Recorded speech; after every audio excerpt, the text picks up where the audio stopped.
Hola amigos. Somos los cazadores de libros y hoy en nuestro programa, conmovedor y sorprendente, el libro rojo de las hadas de Ina Geschke. Comenzamos el programa de hoy.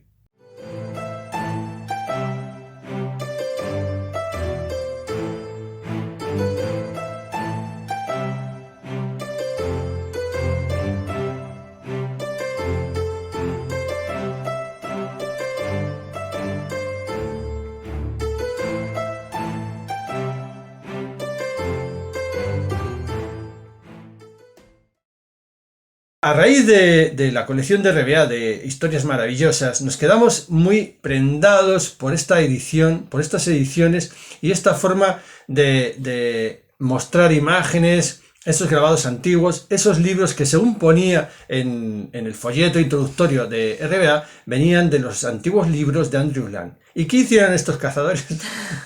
No podía ser otra cosa. Nos pusimos las pilas y nos pusimos a buscar alguna edición antigua de este editor, de este escritor, que por cierto fue, según tenemos información, Andrew Lang fue un escritor un tanto frustrado, porque al final se hizo famoso por sus ediciones y sus recopilaciones de historias de hadas, como esta que tenemos en la mesa y que podéis ver en la pantalla. Andrew Lang, este escritor y también editor, o más bien recopilador de historias y de cuentos, hizo una serie de recopilaciones a principios del siglo XX sobre esta que tenemos aquí, es una edición de 1930, y él hizo las recopilaciones al final del siglo XIX. Si es cierto, sobre 1890, 90 y tantos, esta será una sexta edición, ¿no? Y Andrew Lang es en lo que se basa la recopilación, las historias de la colección Historias Maravillosas de RBA, que por cierto ya os lo comentaremos más adelante, tenemos un programa sobre Andrew Lang y su mundo y en relación con esta colección de RBA, pero hoy os vamos a contar algo que descubrimos en este libro del libro rojo de las hadas. Este libro que forma parte de una colección que hizo Andrew Lang de varios colores, porque tenía el libro azul de las hadas, el libro verde de las hadas, bueno, una serie de otros tomos que fue editando con cuentos clásicos, cuentos ya conocidos, había un poco de todo, lo mismo aparecía Rapunzel y Blancanieves o el flautista de Hamelin con otros cuentos desconocidos que no, bueno, que nosotros no, por lo menos no conocemos, ¿no? Entonces, ¿qué ocurrió? Pues ocurrió que después de que mucho cavilar, de mucho buscar, porque claro, los precios de estos libros son muy famosos, estas ediciones de Andrew Lang son muy famosas, los precios se pasan un poco, no llegan al bolsillo modesto de estos cazadores de libros, es un poco complicado. Al final encontramos una edición bastante asequible que nos pareció interesante en Chequia, que para nosotros es como la otra cara de la luna. En fin, bueno, después de hacer nuestras pesquisas y negociaciones, hemos conseguido traer el libro a casa, el anticuario nos lo envió muy amablemente desde Praga y aquí le tenemos, ya le estáis viendo, vamos a enseñar, mira, un poquito el interior para que veáis alguna estampa, lo bonito que es, sobre todo aquí en color. Sí, veis que se parecen mucho a los libros de RBA, de Historias Maravillosas, las ilustraciones, claro, porque son las ilustraciones de Frederick Richardson, que son las mismas que se utilizan en ese estilo en las Historias Maravillosas de RBA. Bueno, pues lo que ocurrió que al investigar en el libro, empezar a preparar el programa sobre Andrew Lang y su mundo, fuimos mirando las hojas y tal, y de repente, os lo vamos a enseñar, al pasar las primeras hojas, algo asaltó a nuestros ojos. Aquí en la esquina de esta hoja introductoria, de esta zona donde viene el copyright, vienen los datos de la edición, había unas letras escritas a lapicero, unas tímidas y jóvenes letras de algún niño con esa caligrafía juvenil o más bien infantil de que todos recordamos de nuestras infancias, ¿no? Pues esta caligrafía infantil ponía un nombre de una niña que se llamaba Ina Geschke. Ina Geschke es la protagonista de este programa de hoy. Ina Geschke, la que nos ha transportado a otro mundo, nos ha traído a la antigua propietaria del libro, nos ha conmovido también y nos ha sorprendido, sobre todo poder encontrar la historia que os vamos a contar, la historia de Ina Geschke y de este libro de 1930 con los cuentos que nos trajo Andrew Lang. Y bueno, pues cuéntanos un poco, Lourdes, ¿quién era Ina Geschke? Sí, sobre todo cuando lo encontramos este libro nos dimos cuenta de que, es importante decirlo, de que está hecho en Chicago, Filadelfia y Toronto. O sea, es decir, que no es un libro que tenga un origen europeo, como podríamos imaginar si viene desde Praga, ¿no? Y entonces, bueno, esto ya nos resultó un poco chocante o raro. Y cuando empezamos a buscar el nombre de Ina Geschke, pues hombre, no es muy habitual el nombre de Ina y lo que es el apellido Geschke, que parecía que sí que podía ser de la antigua Checoslovaquia, por así decirlo, ¿no? Sí.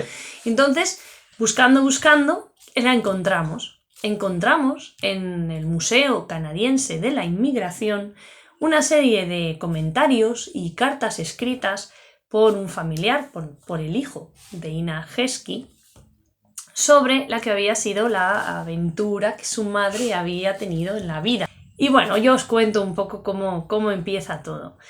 Empieza casi ya en los inicios de la Segunda Guerra Mundial. Podríamos decir que estamos justo después de la batalla de Dunkerque. Y en la República Checa sale gente inmigrante que va a inmigrar a Canadá. Una de ellas, junto con su familia, es Ina Geschke, la protagonista de esta historia. ¿Y cómo lo sabemos? Pues como os he dicho, buscando esas notas, hay una carta de su hijo Derek en la que reconoce a su madre en una fotografía. Una fotografía muy especial que las hemos conseguido y las tenemos aquí. Son 2 fotografías de un barco que llegaba a América atravesando el Atlántico desde Europa, probablemente desde Gran Bretaña, no sabemos exactamente el puerto de partida, que llevaba inmigrantes, pues que en parte creemos que podían huir de la guerra, de la Segunda Guerra Mundial, de los nazis. Y estas 2 fotografías en las que ese Derek Patton se llama, reconocía a su madre como esta pequeña niña morenita que está aquí y aquí. Y curiosamente, porque dices, ¿cómo puede ser que se encuentren estas fotografías? ¿Qué es lo que ocurrió? Bueno, pues resulta que fue un momento muy, muy especial y muy curioso. En ese barco, que es la Duquesa de Richmond, que se llama así, el SS Duchess of Richmond, va cruzando el Atlántico y lleva una pasajera muy singular, la famosa entonces Gracie Fields, una actriz y cantante de variedades que estaba arrasando en ese momento y que pues volvía a América, me imagino que para continuar, ¿no?, con sus representaciones. Y en este barco, esta mujer decide crear un coro junto con los niños que hay en el barco, a modo de entretenimiento. Sí, perdón. Y aquí es esta mujer, ¿no? Exacto. Aquí la vemos en esta fotografía que se realiza con los niños, porque claro, antiguamente las fotografías no es como ahora, que te haces un selfie en cualquier momento. Era una cosa, pues, ¿no? No todo el mundo podía tener fotografías. Y se ve, efectivamente, a un grupo de niños, que eran los que formaban el coro del barco, y a Gracie Fields, que además está con el uniforme de marina, ¿no? Del barco, de oficial del propio barco, con la gorra y el todo. chaquetón, sí. Exacto. En estos momentos, cuando llega el barco primero atraca en Halifax, Canadá, pero hay mucha gente que va a Montreal y no les dejan bajar del barco, en lo que están haciendo, pues cogiendo pasajeros o bajando los pasajeros que van a ese puerto. Y mientras tanto, en el puerto, los niños se entretienen mirando por la barandilla cómo otro barco, en este caso un barco de militares, empiezan a cargar tropas de soldados que marchan para la guerra, para Europa. Y en ese momento, Gracie Fields decide crear un espectáculo para que mientras están durante toda esa tarde los soldados en el barco, que están cargándose todos esos materiales y todos los soldados para las tropas y el apoyo a Inglaterra, pues para que se entretengan, tengan un entretenimiento, ¿no? Y un poco pues a modo de despedida de esos mismos soldados, esas mismas personas que saben que van a luchar y a morir por ellos para defender su libertad, ¿no? Entonces organizan como si fuera un recital allí en la cubierta del barco con Grace Fields y los niños cantando canciones pues patrióticas y también los últimos éxitos de la película del momento, que era Pinocho también. Entonces, bueno, a modo un poco de despedida, de ánimo para esas tropas, ¿no? Y eso dicen, que cuando sale el barco, pues se oye la voz de Gracie Fields, ¿no? Cantando para despedida y homenaje a aquellos soldados, ¿no? Ujú. Y bueno, nosotros suponemos que el barco continúa su trayecto y por fin llega la familia a Montreal. Ina Heskey viaja junto con su hermano, Peter, y sus padres, se llaman Egon y Nellie Heskey. Entonces, bueno, llegan a Montreal, que en principio parece que era su destino, según nos cuenta uno de sus hijos en una carta, y ahí ya, pues bueno, se instalan allí y bueno, y comienzan su vida. Ina Heskey acude al college en Toronto y posteriormente a la universidad en Montreal, ¿no? Y bueno, eso es lo que conocemos. Después se sabe que se casó con el señor Patton y tuvo 2 hijos, Christopher y Derek. De Derek sabemos su existencia porque es él el que cuenta la historia en la carta del Museo de la Inmigración canadiense. Derek, de hecho, vive actualmente en la República Checa y ha sido traductor de obras de historia del arte de allí, de la República Checa, y sabemos que vive en Praga, pero hasta aquí podemos leer. Sí. Es lo que es esta historia. ¿Qué os parece? Que os hemos contado. La señora Ina Heskey, o Ina Patton con su nombre de casada, fallece en Londres en 2003. En Londres vive su hijo Christopher, que es el otro, que forma parte de la pareja de los 2 hijos que tiene. Y bueno, pues estos son los datos que os hemos traído. En el momento de la publicación de este vídeo hemos recibido nuevos datos que nos amplían los hechos y explican mejor quiénes eran los protagonistas de esta historia.